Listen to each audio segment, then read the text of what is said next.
Aquella diferencia angular entre el norte magnético y el norte geográfico en un determinado punto del planeta se denomina declinación magnética. Los polos y el ecuador geográfico de la Tierra no coinciden con los polos y el ecuador magnético de esta. La diferencia angular ocasionada por esta condición se denomina declinación magnética. Las líneas imaginarias que unen puntos de igual declinación magnética se denominan isogonas. La línea que une puntos de declinación magnética cero, donde el norte geográfico coincide con el magnético, se llama agónica. Es una línea agónica, no tiene declinación magnética. La declinación magnética para una determinada zona no es fija, sino que varía a través del tiempo, por lo cual la información proporcionada en una determinada carta, si esa carta es emitida hace muchísimo tiempo, no tiene validez la declinación magnética que nos informe.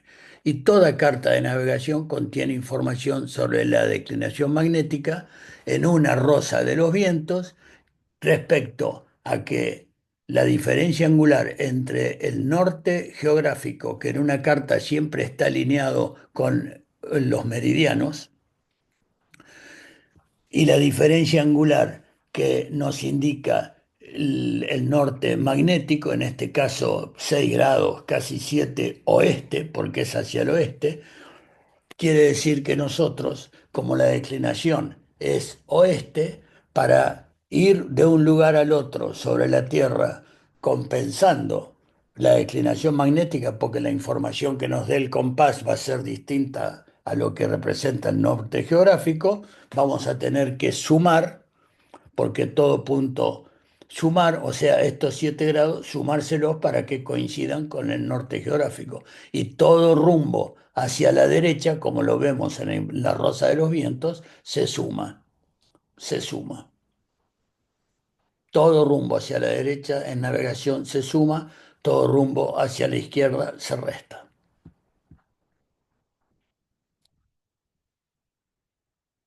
En navegación visual a la estima, vamos a usar un determinado tipo de cartas que se llama, que obedece a un determinado tipo de lo que se llama una proyección. Hay distintos tipos de proyección de cartas, que implica distintos tipos de metodología, de recursos y de sistemas que se usan para representar el mundo que es esférico o esferoide en una superficie plana. Uno de los tipos de, de cartografía de proyección que más usados en navegación a la estima es la proyección cónica conforme de Lambert, que es el señor que la descubrió. Y cada carta está expresada en una determinada escala, quiere decir la relación que hay entre una determinada unidad de medida en la carta con respecto a el tamaño real, a la escala real. Por lo tanto, una carta de proyección 1, 1 millón, es una, que es la más usada en navegación aérea visual a la estima, es una carta en la cual, como vamos a ver, 1 centímetro representa 10 kilómetros, porque cualquier unidad de medida hay que multiplicarla por 1 millón para que equivalga a la distancia real sobre el planeta. Esta carta, que es una carta mundial de navegación operacional, en una parte de la superficie de la carta, como lo vemos acá abajo, esto está absolutamente ampliado, representa la escala de la carta, 1 a 1 millón. Y las líneas a las que nos acabamos de referir, las isógonas que representan líneas imaginarias de que unen puntos de igual declinación magnética, de igual diferencia angular este u oeste respecto al norte geográfico y el norte magnético, están representadas por líneas que en algún momento de las cuales tiene expresado el valor en grados enteros, sin minutos y segundos, grados y con la letra E o W, que representa que esa declinación es este o u oeste, representado por la W de West.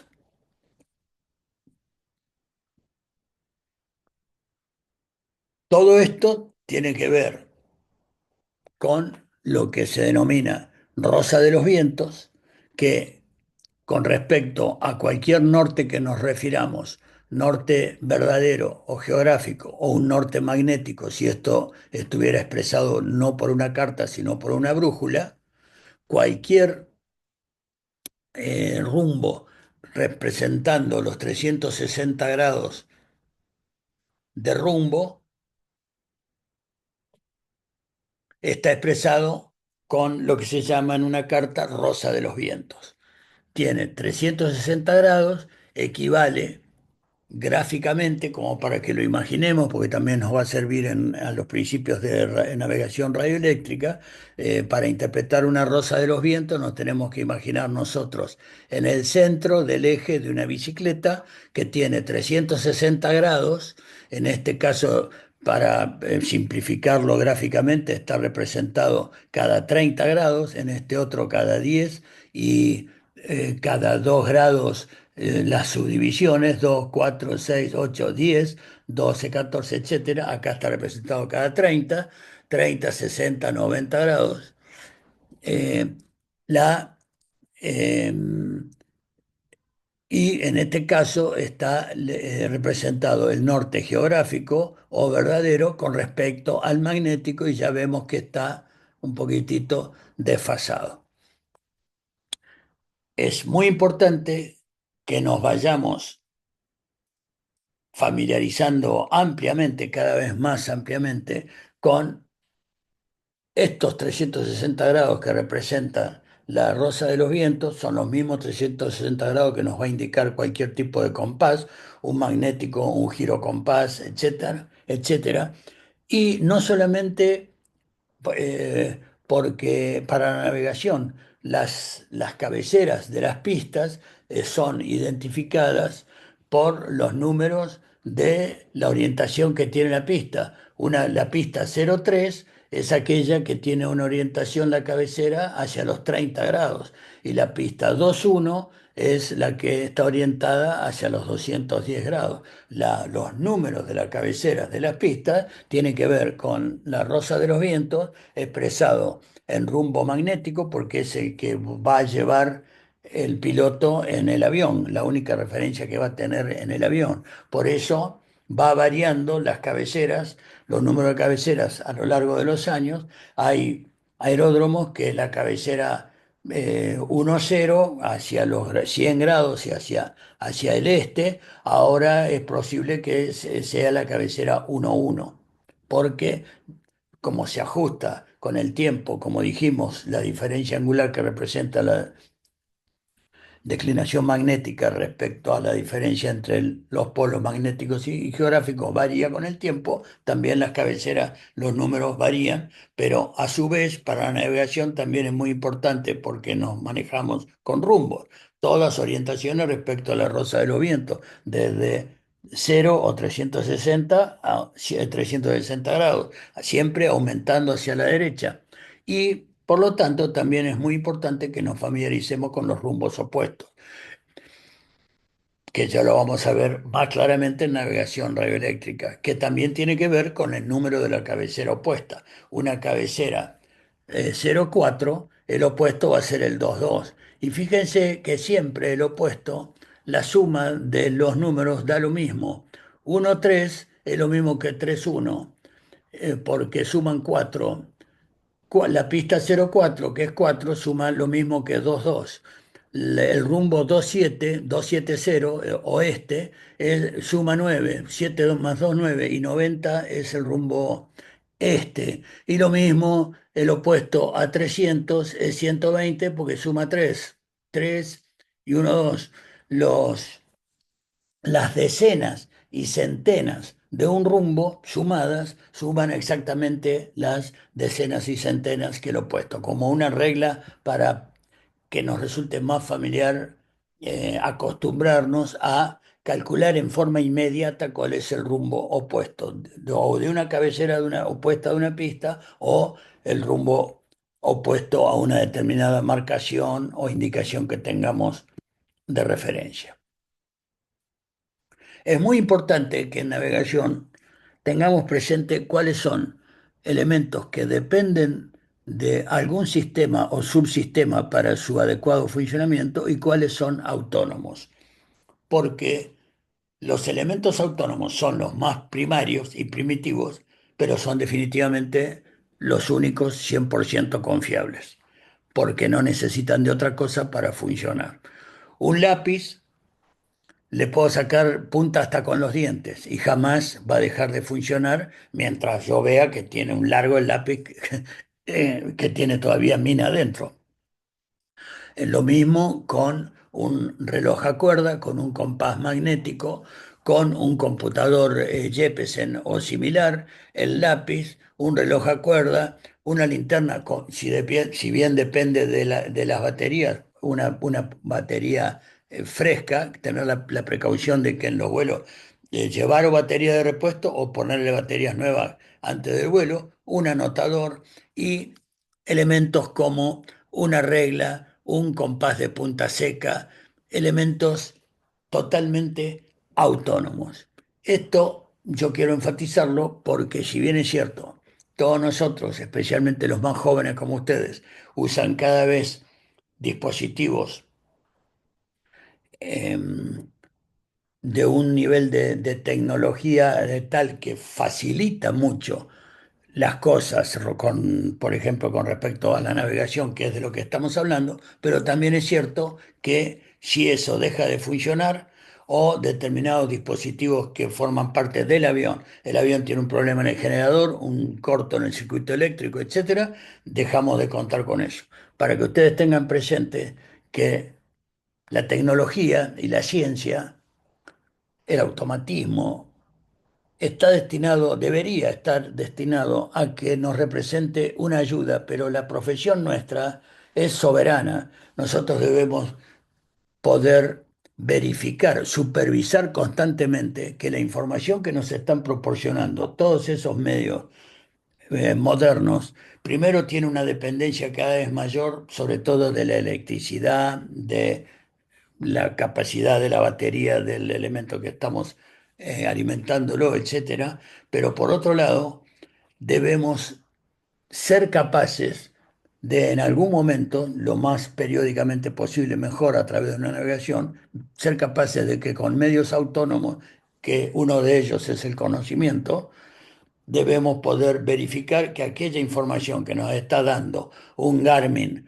7900 es confiable, es compatible, es consistente con que nosotros la podamos verificar esos mismos valores con medios autónomos, independientes.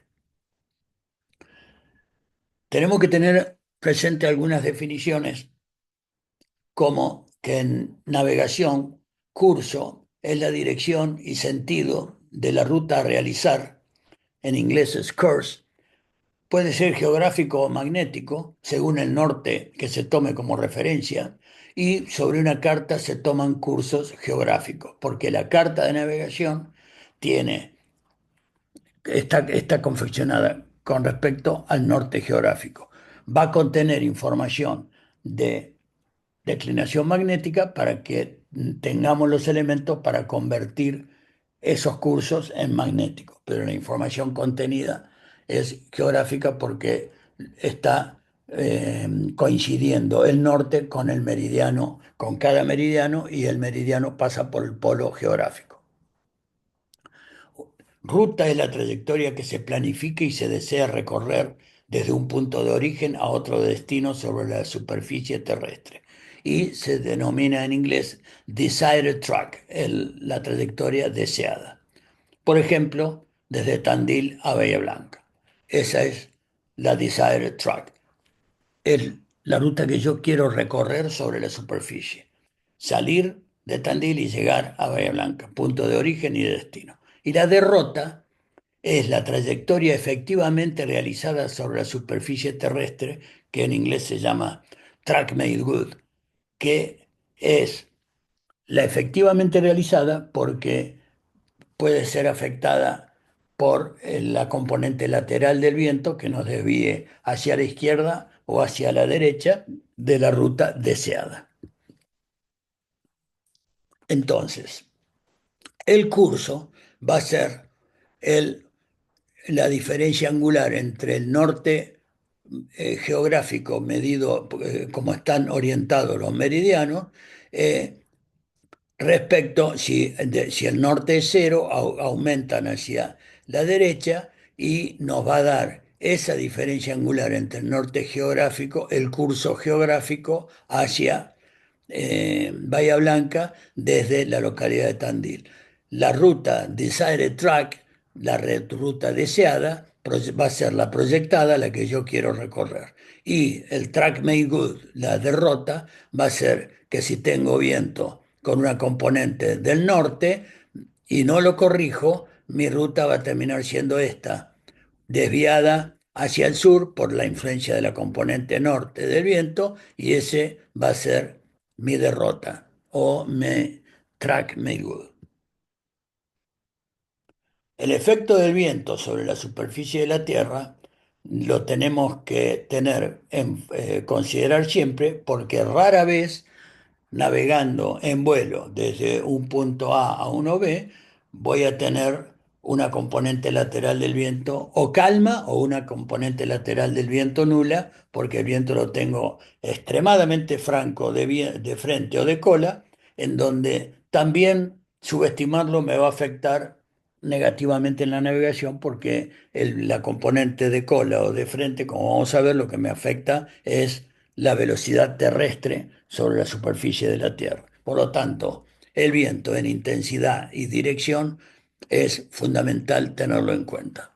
El curso, como dijimos, si los meridianos corren de norte a sur, si yo quiero ir de A a B, voy a tener este curso del norte a este ángulo con la ruta de A a B, pero al regreso, desde B a A, voy a tener la diferencia angular entre el norte y este sentido que ahora tiene la ruta. Por lo tanto, una ruta con la misma dirección de ida y de vuelta va a tener una ambigüedad de 180 grados de curso. Siempre los cursos a la derecha aumentan. De vuelta, de A a B 0,65, pero de B hacia A voy a tener rumbo 2,45, el opuesto. Recuerden que 6 es lo mismo que 2 más 4. Las decenas y centenas de un curso o rumbo me suman lo mismo que el opuesto. Entonces, el efecto del viento que nosotros tenemos que saber corregir es tal que si yo voy de A a B y ahora ya no es el curso solamente sobre la carta que tengo que calcular, sino que tengo este viento, o cualquier viento se va a poder descomponer recordando el concepto de vectores y descomposición de fuerzas que vimos en aerodinámica y que se aplica tanto en cualquier área de la aviación. Cualquier vector se va a poder descomponer con respecto, en términos relativos, por ejemplo, con nuestra ruta, a una componente perpendicular a la ruta y una componente longitudinal, paralela a nuestra ruta. De acuerdo al sentido que tenga ese vector, en este caso de izquierda a derecha, va a ser la componente lateral que nos va a desviar hacia la derecha. Y de acuerdo al sentido que tenga este vector, que es más de frente que de cola, me va a afectar la componente esta longitudinal o paralela a mi trayectoria deseada, va a representar la intensidad en nudos o en millas por hora o en kilómetros por hora en velocidad que me va que voy a tener si tengo el viento, esta componente de frente, voy a tener que restársela a mi velocidad verdadera respecto al aire para tener la velocidad terrestre, a la velocidad a la cual yo me voy a desplazar sobre la superficie. Por lo tanto, si hay algo pésimo que podemos hacer es subestimar el efecto del viento en términos de dirección e intensidad del mismo en una navegación. La navegación, por lo tanto, es afectada en forma directa, longitudinalmente, por la velocidad verdadera que tenga la aeronave, y direccionalmente por el rumbo adoptado por la aeronave. Estas dos cosas yo tengo control sobre ellas, porque la velocidad verdadera va a depender también de la potencia que yo le aplique a la aeronave, si quiero volar a velocidades relativamente lerdas, a velocidad de crucero normal o a velocidad alta de crucero. Eso me va a definir la velocidad indicada y a medida que, como vamos a ver más adelante, aumente la altitud, en realidad la densidad, cambie la densidad del aire, la, la va a estar representada más fielmente por lo que se llama True Airspeed, que es la velocidad verdadera respecto a la masa de aire. Bien, y también el rumbo lo puedo modificar yo orientando la aeronave al rumbo que quiero.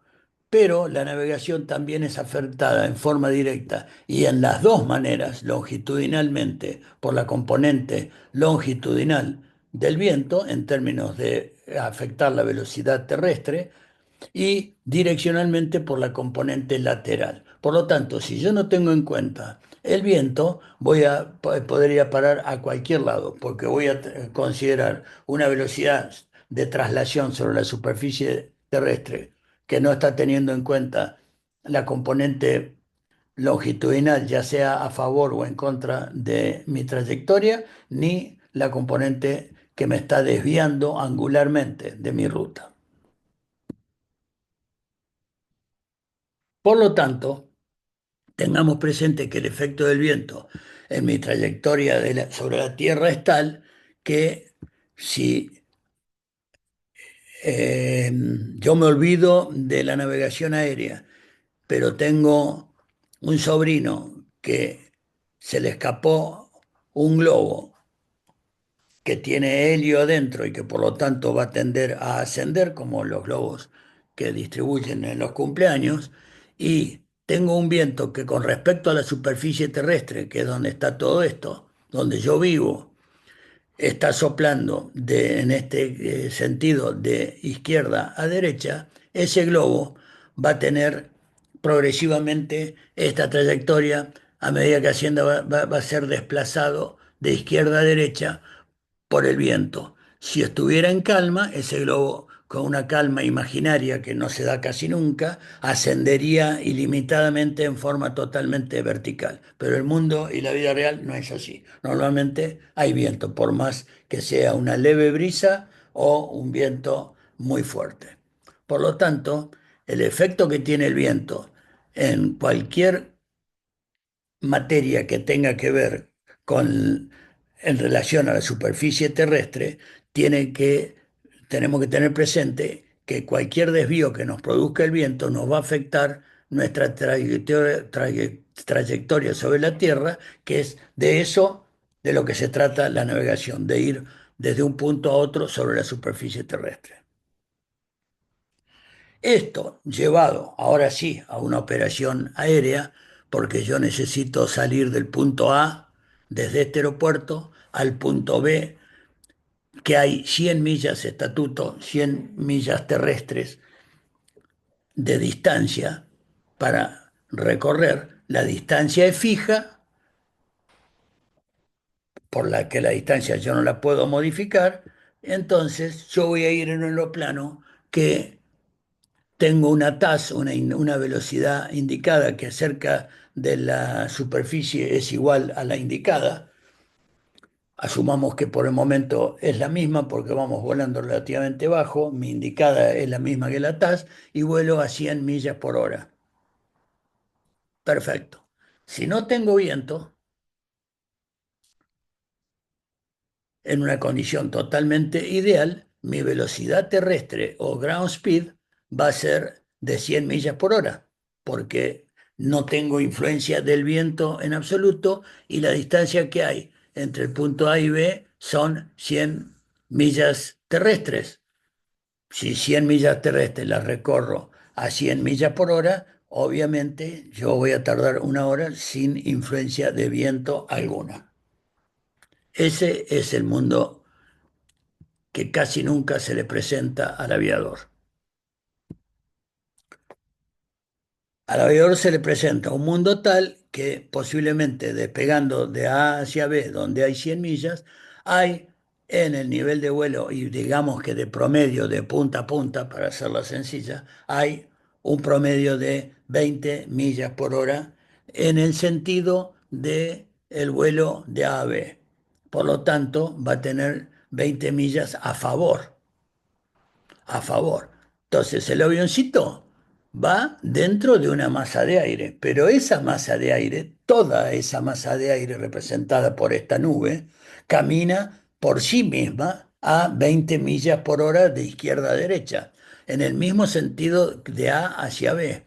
Por lo tanto, yo voy a ir sobre la Tierra a 120 millas por hora porque es mi true airspeed, mi velocidad verdadera, que en este caso coincide con la indicada teóricamente, más 20 millas por hora, porque ese tren adentro del cual estoy me lleva a 20 millas por hora, no importa para dónde yo vaya, pero en este caso en el mismo sentido hacia donde yo voy.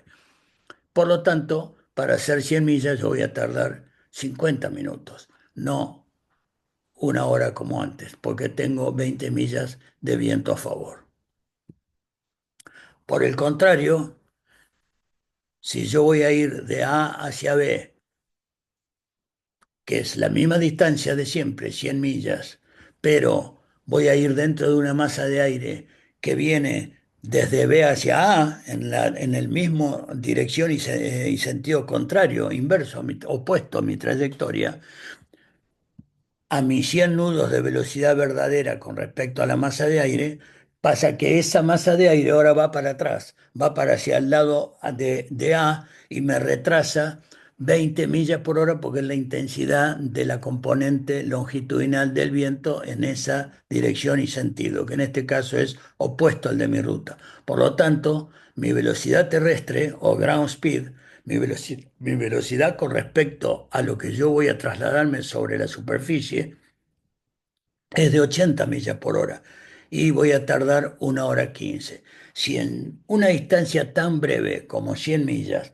hay esta dispersión, nada más que por tener 20 millas por hora de componente longitudinal del viento, y hay semejante dispersión entre la calma, el viento a favor y el viento en contra, imagínense en altas capas de la atmósfera o en latitudes cercanas a los polos donde la velocidad del viento se incrementa significativamente, o en inmediaciones de una corriente en chorro, como comentamos, que suele haber 200, 250 nudos en el eje, en el core, en el núcleo de una corriente en chorro, si yo no tengo en cuenta 250 nudos que se agreguen o se resten a mi velocidad verdadera. Puedo aparecer en cualquier lado. Y del mismo modo, es un error extraordinario subestimar lo que es la componente lateral del viento. Habiendo visto que la componente longitudinal del viento afecta seriamente la velocidad terrestre o ground speed, vamos a ver ahora el efecto del viento sobre la componente, sobre el desvío de mi ruta en términos laterales. Con viento en calma o con una componente nula de viento transversal a nuestro curso compás, no tendremos lo que se llama deriva. La deriva es el ángulo que se produce entre mi ruta deseada y mi derrota, entre mi desired track y mi track good made good track. Bien, no será necesario efectuar corrección alguna por efecto del viento de costado si yo, yendo de Mar del Plata a Maipú, que la ruta es totalmente recta, no tengo que hacer ninguna corrección, saco la diferencia angular entre el norte, qué rumbo tengo que poner, me va a dar 3,40 y pico, y con rumbo 3,40 me voy de Mar del Plata a Maipú corrigiendo nada más que la declinación magnética y no voy a tener deriva. El rumbo compás a ser adoptado en ruta sería igual que el curso compás luego de la corrección de declinación magnética y el desvío que me indique en la tabla del desvío compás que vimos. Pero no voy a tener deriva. El viento no me va a desplazar lateralmente ni para un lado o por otro porque no tengo viento. Hay calma. En cambio, si yo quiero ir de Mar del Plata a Maipú, arriba de la ruta 2, que es totalmente recta para no errarle, para no perderme, y tengo 20 millas por hora, el mismo vientito de hace un rato, pero ahora lo tengo exactamente a 90 grados de la derecha de mi curso. Este es mi desired track, mi ruta esperada, deseada, y esto es mi track made good, la derrota, la ruta efectivamente que voy a hacer sobre el terreno. Miren dónde voy a ir a parar. Este ángulo se llama deriva. Este es el ángulo de deriva. El ángulo que me desvió el viento por no haberlo tenido presente, que si tengo viento de la derecha, me va a desviar hacia la izquierda y voy a aparecer en cualquier lado. El efecto de una componente de viento transversal a nuestro curso magnético nos desvía de la trayectoria deseada. Ese desvío producido por el viento se denomina deriva. La diferencia angular entre la ruta deseada y la efectivamente recorrida es el ángulo de deriva, el ángulo marcado con amarillo. Y la corrección necesaria para compensar ese desvío se denomina corrección de deriva, que imagínense que no es otra cosa que poner con este viento pronosticado, que poner un rumbo que corrija la misma cantidad de grados que está previsto el desvío para el otro lado. Siempre la corrección de deriva es en contra del viento, es hacia el lado donde viene el viento. Por lo tanto, esta es la ruta 2. Ya ni siquiera la marqué, está marcada naturalmente, es una ruta, es un tramo de la ruta 2 directo, recto desde Maipú a Mar del Plata. Y yo quiero ir sobre esa ruta, que es el camino más efectivo, que a su vez coincide que es en la distancia más corta. Para compensar este viento de la derecha, yo voy a tener que hacer una corrección de deriva de un ángulo tal igual al que me hubiera producido derivar hacia el otro lado. Para hacerlo se aplica una corrección de rumbo de igual valor al ángulo de deriva, pero en sentido contrario. O sea, siempre contra el viento es la corrección. Si la componente lateral de viento nos ha derivado hacia la izquierda de nuestra trayectoria, como era lo esperado acá, se corregirá la deriva hacia la derecha. Entonces, yo teniendo un rumbo como el que estimé recién que tengo que hacer, que tengo que colocar, voy a ir recorriendo con este nuevo rumbo hacia la derecha, corre hacia donde viene el viento, y mi trayectoria sobre la Tierra va a ser con ese rumbo, pero por exactamente arriba de la ruta 2 todo el tiempo, coincidiendo mi derrota con la ruta deseada, mi track made good con mi desired track.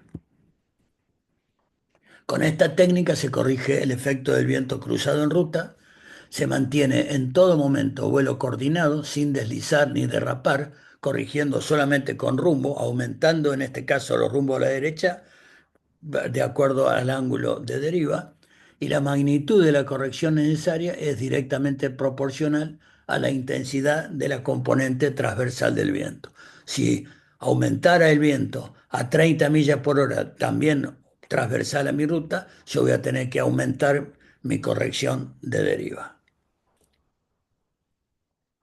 Esto lleva a un procedimiento básico para determinar el rumbo que yo finalmente tengo que poner en mi compás, en mi brújula o en mi giro compás, el rumbo que voy a adoptar luego de todas las correcciones necesarias por todo lo que hemos mencionado hasta ahora.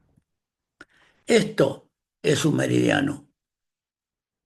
Este es un meridiano. Siempre hay que tomar como referencia para tomar los rumbos en una navegación el meridiano más cerca al punto equidistante de nuestra ruta. Si yo voy de A a B, voy a tomar como referencia para tomar el curso geográfico inicial el meridiano más cercano al punto equidistante de entre ambos puntos, origen y destino.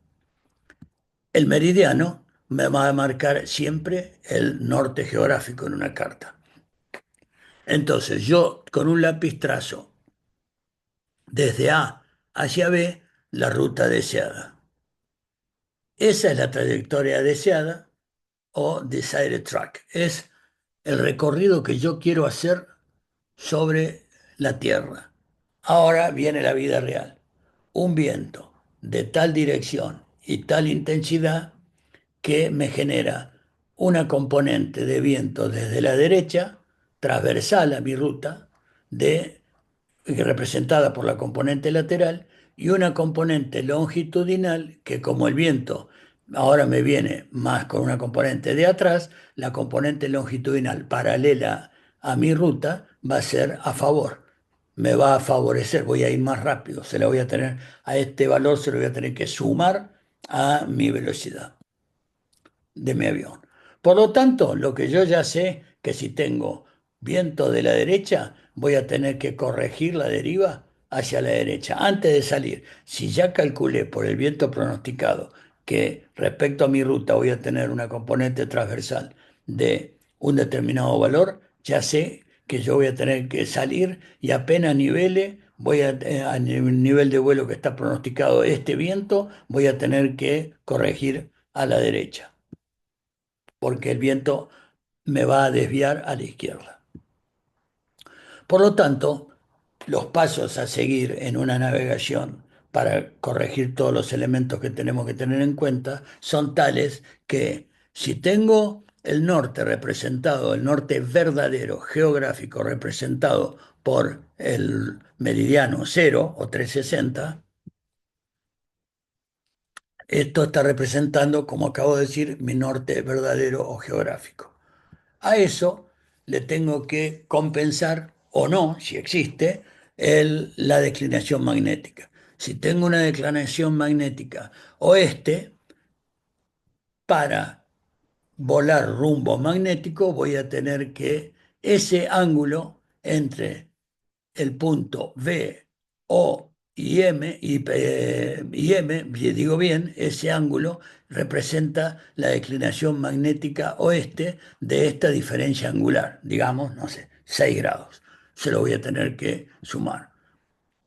Ahora, además de eso, tengo un desvío compás, un norte compás, que está representado por el ángulo M o C, que es el desvío compás que la tabla de desvío me está diciendo que para volar rumbo norte, yo tengo que tengo que compensar y volar rumbo 007, 7 grados de aumentarle al rumbo. Muy bien, también lo compenso. Es ese ángulo formado por MOC.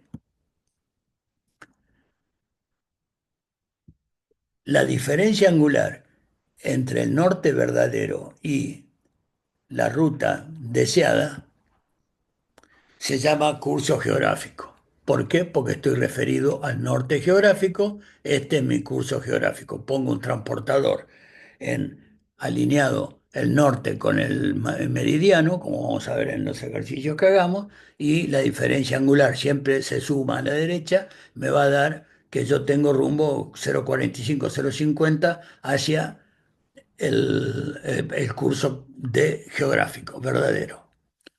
Pero si me tengo que referir al norte magnético, que es porque tengo una brújula a bordo y tengo que referirme a magnetismo, ese ángulo entre el norte magnético y el curso de mi ruta va a ser el curso magnético. Curso, pero magnético ahora. El curso magnético ajustado por el desvío que tenga en la tabla de desvío del compás me va a dar el curso compás. ¿Cuál es el curso que tengo respecto a lo que tengo que leer en el compás? Pero todavía no compensé el viento. El viento es tal que me tiró a me está tirando a la izquierda, después ya vamos a ver cómo se calcula, y yo tengo que tener un rumbo para corregir la deriva a la derecha.